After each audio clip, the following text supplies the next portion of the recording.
going on, guys? Welcome back to the Broad Street Boys, and I can't believe we are here today talking about anything but the Phillies not being in the playoffs anymore. You talked to me yesterday, and I'm like, okay, so I'm gonna do a recording of a podcast on Thursday today, and you're gonna be like, well, what are you gonna talk about? Probably the end of the Phillies, right? And I'll be like, yeah, the end of the Phillies, the end of this era, the end of everything. And then they come out yesterday. They don't just win, they destroy the Dodgers. That was shocking to me. I was shocked the entire time in that game three. Whether that was how well Nola pitched, and I was like, wow, where'd this 7 ERA in the first inning come from? Or where'd this, 6 ERA in the second inning? Like where is that? I'm still waiting for that, and that never came. Yes, he was in some it was tight that first inning, but he got out of it because he's a professional. He got out of it, and that second inning was nice. Um, and then shocked when Rangers first pitch. I'm like, yes, Ranger Suarez is coming in. Nola, we survived Nola, yada yada yada. First pitch, Ranger Suarez is a bomb, and I'm like, I was I couldn't even say any words for like 5 minutes. I had no idea what I was even watching. That was crazy. And then from there on, I was like, wow, we're just gonna lose. Like there's no way. I haven't seen us hit a home run in like 2 years. Like in the playoffs, I haven't seen that in so long. And then all of a sudden, Kyle Schwarber picks us up, hits a 455-foot moonshot out of Dodger Stadium. Like that was ridiculous. I'm like, oh, like maybe we're back, and then we jump out to a 3-1 lead, and then that's when I was like, okay, Ranger can definitely like settle in, and settle in he did. I mean, that was impressive to go from like probably the worst start you could possibly do with your first pitch. The more I think about it, probably the worst. Um, to that, he looked great. He was awesome. I'm not surprised either. That Ranger Suarez is a killer. So especially in the playoffs. So that's not the surprise part. The bats came alive though. Are we back? Are the Phillies back? I think they might be back, which is something I haven't said in like 2 weeks. I'm like, this is like crazy. They might be back. The bats were got hot out of nowhere. It was 3-1, and then Trey Turner made it. What was it, 5-1? Um, and then I was like, wow, here we are. And then Schwarber hits another home run, and then all of a sudden it becomes 8-1, and then the final score is 8-2. So that was crazy. And I was ready to come on here yesterday, and absolutely be like, yo, Rob Thompson needs to go. Rob Thompson is this, terrible decision. I'll get into the first two games as well, but I was fully ready to call for Thompson's job, but now I'm sitting here like he might be onto something. Something that he did finally worked this series. And yeah, so just thinking about all the decisions that he's made, it's just crazy. Um, I think I saw someone on 94 say this, but I'm telling you right now, every single decision that he makes in a high leverage spot, it recently just hasn't worked at all. Whether that was bunting Stott and then having the wheel play come on, and then Castellanos is thrown out at third. Whether it's that or putting in or leaving in Kirkering for too long, or leaving in Strom for too long, and that's or Luzardo for too long. I'm just trying to think like that's what's come down to, sadly. Um, yeah, it's just been a really weird series. The first two games were really just sad and annoying. The first game you thought that we should actually. The funny thing is, the more I think about it, these two games before the game three, we should have won, or we had a chance to win. We were up 3-0 in game one, and I was like, oh, like we look pretty good. And then all of a sudden the Dodgers start clawing back, and then the seventh inning happened. I'm like, oh, this game, it's not over. But I was like, wow, that sucks. And then we had a few chances to do something, and then we just did it. So that was game one, and that was also odd because I thought we came out a little flat just in general. Like the crowd and the team were in it for like the first two innings, and then we scored in the third, I think. And then from there then on, they all of a sudden we got really complacent, or Otani settled into the game, which he could have, which is like fine, whatever. But very interesting to me.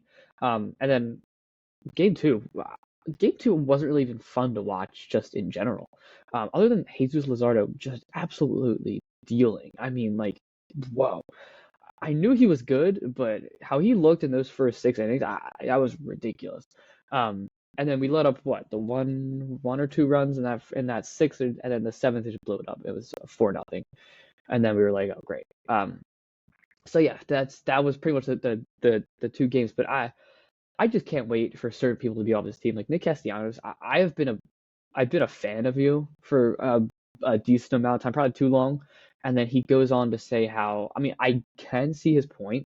in how like maybe the crowd can be a little too much for everybody involved.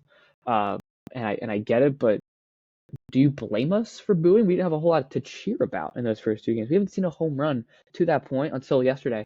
To that point in like yeah, since 2023, I think. Or no, sorry, since not since what? Wait, yeah, since 2023, they didn't hit. Did they hit a home since the Mets series because Castellanos hit a home run. Um, so that's like fine, like whatever. But we had nothing to root about. So like, what do you expect us to do as fans? Just to sit back there and be like, oh yeah, great job for doing nothing. Like no. So that really annoyed me. I also feel bad that I saw this as well.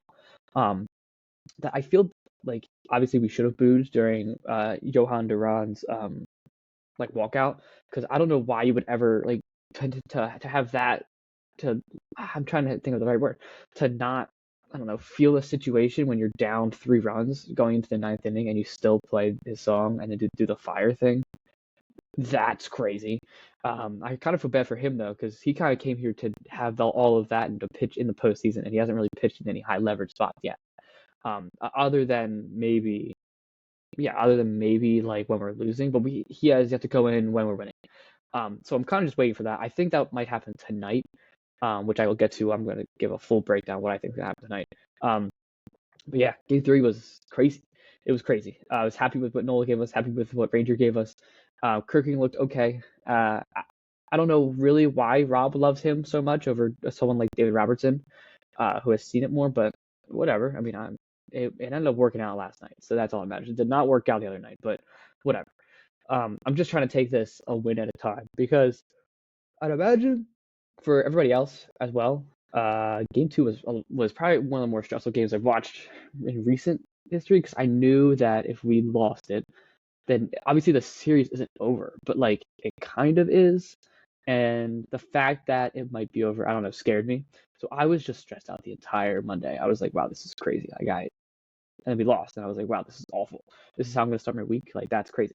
Um, but yeah, so that's just my thoughts about that. I mean, that was that game two was awful. Game three, so much fun. Finally, bats came alive. Finally, I've been waiting for the bats to come alive for now. I feel like 2 years, and here we go. Now game four tonight. This should be posted before this game happens. So if you're listening before that, welcome. Game four tonight. I feel like we're gonna win. I I don't really know how to describe it. I'm gonna go in with the same attitude as last night, as in like whatever. If we win, then great. We go back to game five. Game five is stressful because why would you win these last two games to go to game five and lose at home again? So that's something that I am not afraid of, but I'm just like whatever. That would be really annoying. But also if we lose, then I got to get a game out of it, and yeah, and we have our stud sorry in Chris Sanchez that went, and that's how we're gonna lose, and that's okay. And so the pitching matchup tonight is Sanchez versus Glasnow, and Glasnow he hasn't started in a minute, and he came out of the bullpen in game one, I believe, and he looked really good. So we'll see what happens with that tonight. I think tonight's going to be a straight pitchers duel, and unlike when we crushed it last night, but we'll see because if you think about it, both bullpens are kind of rested in a way, which is something just I was thinking about because when you leave Kershaw out there as the Dodgers, and when you leave Kershaw out there for 3 innings and probably more than you probably want, you're definitely trying to save everybody. And which means he's saving Sasaki, he is saving a dude like Alex Vesia, he's saving guys like that, which is something very interesting to me. And the Phillies kind of tried to do the same thing. They put in Kerkering for that 1 inning, and then they put in Taiwan, and then Taiwan kind of sucked, and then they put in Banks. So we didn't really use Strom at all. We didn't use Duran at all. That was the goal.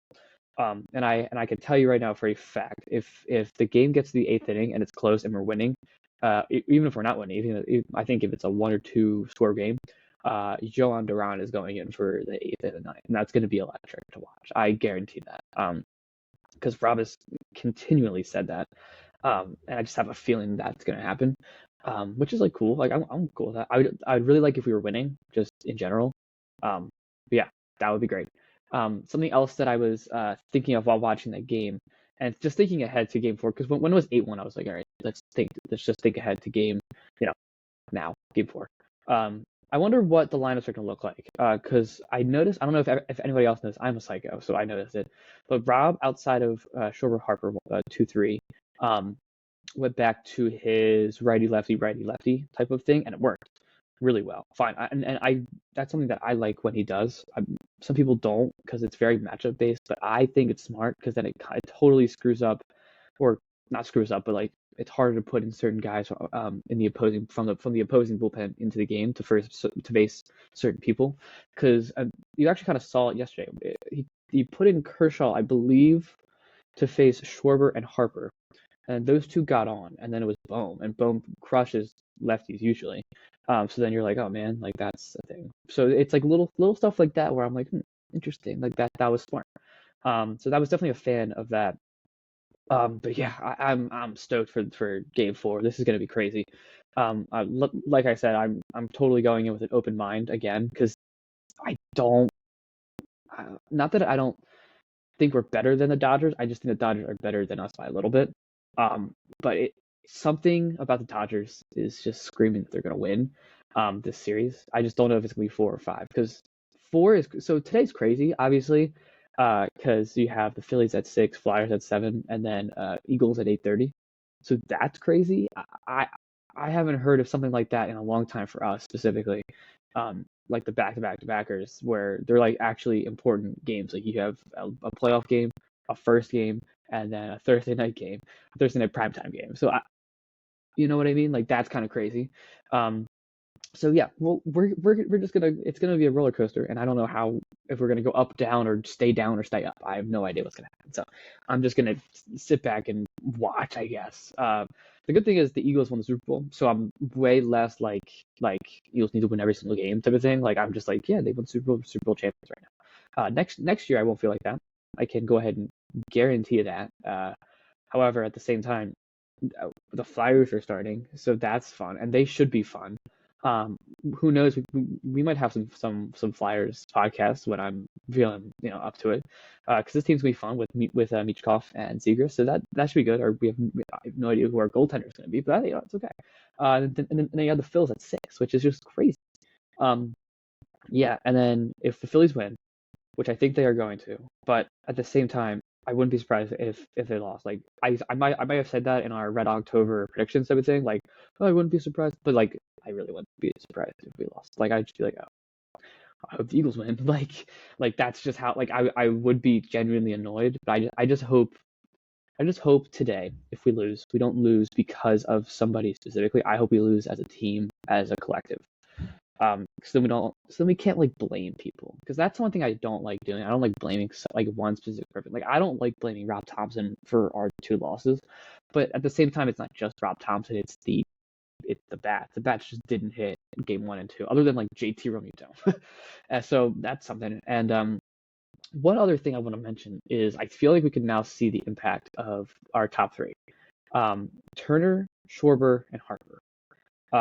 I feel like we could really now see like if people didn't were all over like all Rob Thompson's fault for this and like game 1 and 2 like yes it was, but I think it was equally as you think you could equally put the blame on Schwarber, Harper, and Turner um than Rob Thompson because now you could see like when they all hit like collectively, even like when 2 of them hit, we score 8 runs. Like that's just what happens. And I'm sorry, we don't really make the rules. That's just how it is.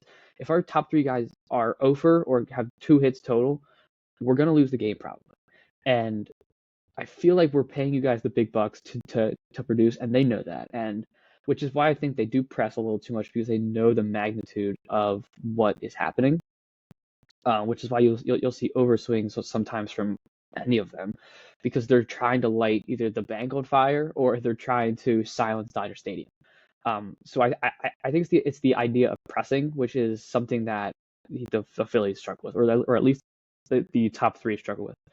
Um, One thing I was also thinking of was sorry, oh my gosh, um, Bohm. I'm sick of Alec Bohm being in that cleanup, and I'm sick. I'm actually him and Castellanos. I'm ready for them to be off my team. Bohm, why would you why would you ever say what you said in that post-game interview after game two, saying that you're pressing too much and low key that the lights got too bright. That's what we all took away. Why would you say anything to lead us to believe that? That just doesn't make any sense to me.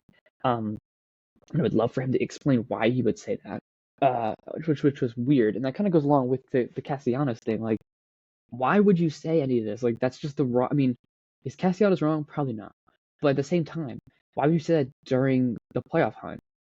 When now there's a when obviously at that point you probably didn't think it was going to go back to Philly. But now hindsight, you're looking at it and you're like, wow, the Phillies are one win away from bringing this series back to Philadelphia on Saturday at 8:08 p.m. Um, and he might get booed, and that's going to be something because I was waiting for him to have a big moment on Game 3. He tried on Game 2 with that clutch hit, which I'm like, yeah, this guy's awesome. Like, good for you. Like, good. It's 4-3 now. You got on second, whatever.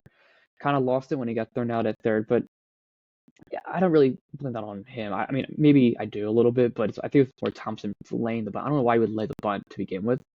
Um, so that's odd to me. But yeah, so that's just something that I've just been thinking about. But yeah, looking forward to Game 4. That should be something crazy. That Dodger Stadium is such compared to Philadelphia, it's such a lame atmosphere. It's like not even funny. Which it's just very like it wasn't even sold out yesterday. And yes, you have more seats than us. Yes, you have more seats than us. But and I know it's probably more expensive because it's LA and you don't want to hit the LA traffic at 6 p.m. your time and 9 p.m. our time. And I get it. But yeah, I don't know. It's just not as cool as Red October, and I feel like if we just get it back to us, I feel like the players are gonna want to not like undo any wrongdoings that they've done. I feel like that's too dramatic, but to be like, yo, like I'm like sorry for sucking game 1 and 2. Let's beat them up in game 5. Like that's or at least if I was a player now, that's how I would approach game 5 if we make it. Um, yeah, like I would really just like approach it like lock in for finally lock in and give these fans what they want. I'm sick and tired of seeing the record thing for the past what is it the past games at home. We are 1 and 2 5 1 and 6 1 and 6 I think at home, which is crazy with like the best home field advantage in almost all sports. Um, so that's something that I'm starting to get sick of seeing. I would imagine that they're starting to get sick of seeing. So you win tonight and you just make it there. And yeah, but I'm trying my best to keep it on. Just stay talk about tonight. Talk about tonight. Like let's not get too far ahead of you know not get to game 5. Yeah. Game 4 is going to be crazy. I already know it is. I can't tell if it's going to be. I think it will be a pitcher's duel like the first 2 games, um, because I think Glasnow is good, but at the same time I could fully seeing it being a pitcher's duel until the 4th inning again, and then being like, oh wait a minute, we're starting to score runs because Glasnow's out of the game, or same thing vice versa with them with our bullpen. Um, yeah, so I really don't know how tonight's going to go. Tonight's probably the biggest. It's one of the biggest games in recent history, obviously. Because I mean that's obvious because it's a elimination game. But if we lose this game, then I still believe that there's going to be some changes made to this team. Um, I can't tell you with a straight face that Thompson is 100% safe. I can't tell you with a straight face that Bo and Cassie are gonna be back. And I can't tell you with a straight face which one of Schwarber and Ranger they're gonna bring back. That's why this game is so big compared to the years past. Because years past, like last year against the Mets, like it sucked. Like that sucked because it's the Mets and I hate the Mets.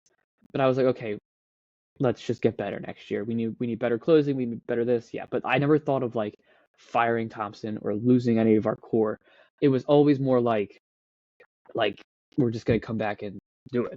This year we are losing core. We're losing players. And we're spending a lot of money on now Kyle Schwarber probably on a 31-year-old, 32-year-old who is still fantastic at the top of his game, hit the most home runs in the National League this year. But at the same time, it's a lot of money going to be thrown out at somebody that is probably going to be regressing from here on out, which is cool. Like Schwarber is becoming a legend here, so but I can't say anyone's becoming a legend until you make the World Series and win it. So that's just how I feel. But like, and I tweeted this the other day, and I still believe it.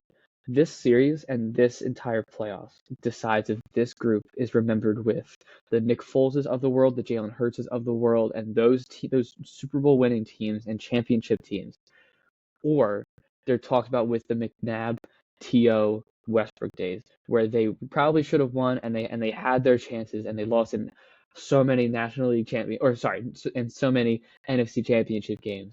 Um, and they might be talked about in that category as well, which is something that I do not want to talk about this team in, to be honest with you. And this is I think I've said this before, but I'm so and I bet they're sick of it too. I'm sick of hearing about the 2018. 2018 was fantastic. I'm literally looking at a poster with Howard, Utley, and Rollins. I love that, but I feel like I'm ready for a new Phillies champion, so we don't have to be like, oh, remember the good old days of, you know, Utley, Howard, Rollins, Lidge, and then I could be like, we're on the good old days now. Like this is the good old days. Like that's how I feel, and I love that '08 team to death, like to death. Like as a kid, that those were our guys, and they still are our guys. Um, but I'm telling you right now, I'm ready for this, I guess, era of Phillies baseball to be talked about with them. But in order for that to happen, they have to win a championship, and that all starts tonight. And well, not really starts tonight, but it keeps going tonight. So that's something that I'm very excited to see, just in general. Um, yeah, that's honestly the feeling I have. My prediction for tonight is that I think Sanchez goes 6 strong, and I think Glasnow goes 4 or 5 strong, and they do a bullpen because Glasnow has not come out and started in a while, I don't think, and I feel like they're gonna go by vibes with him. So if we get to him, then I feel good. And he's also a righty, and I feel like we perform a little better against righties just in general. I like the lineup more. I like the lineup last night way more than I liked the lineup against Snell. Um, Especially with how like I said with the righty lefty type of thing.